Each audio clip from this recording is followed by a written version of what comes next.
Hey guys, welcome back to another video guys. As you can see, I'm in the red light market and this is the newest development that is ongoing guys. They have started the road construction again. They have barricaded the whole place guys.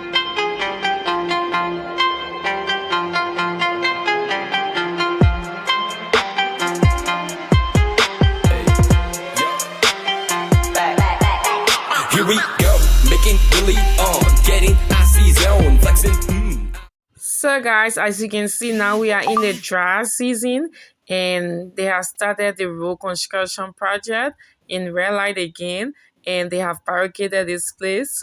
Even at Duper Road Junction, they have also barricaded the place.